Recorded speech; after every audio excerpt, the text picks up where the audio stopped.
Magandang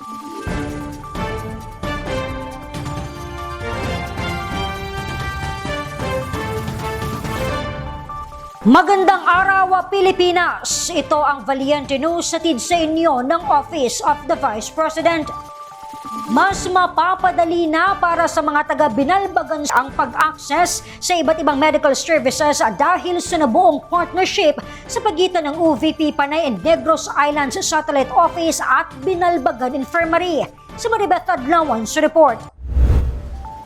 Mas napadali na para sa mga residente ng Binalbagan sa Negros Occidental ang pag-access sa iba't ibang serbisyong medikal dahil sa nabuong partnership sa pagitan ng OVP at Binalbagan Infirmary.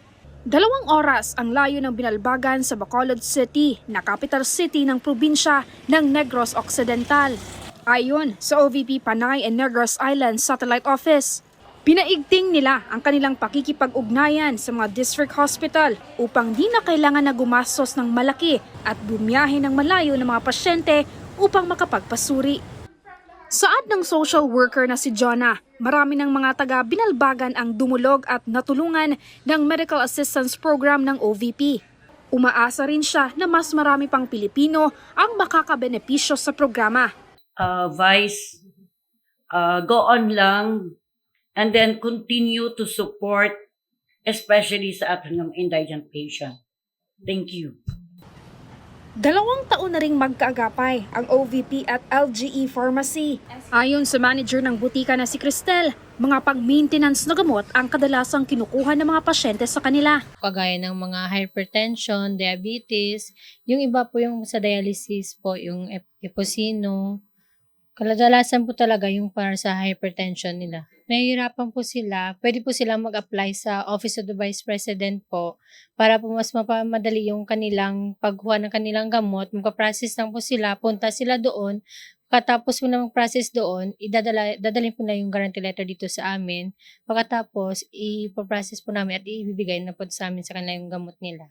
Narito naman ang kanyang mensahe para kay Vice President Inday Sara Duterte. Para po sa kay Vice President, maraming salamat po ma'am kasi po dahil po sa kanya, malaking tulong po para sa amin yung napili kami bilang isang supplier ng mga gamot para sa nangangailangan ng tulong. Sana po pagpatuloy niya ito para mas marami po pong taong matutulungan niya. Ako po si Maribeth Adlawan, lahat para sa Diyos, bayan at pamilyang Pilipino. Valiente News. Sa susunod na episode, kilalanin natin ang ilan sa mga asosasyon na naging benepisyaryo ng Magnegosyo Taday program. Ang kanilang negosyo, lumago na kaya? Ako si Claudette Loreto para sa makabuluhan, naninindigan at matapang ng mga ulat at impormasyon. Maraming salamat!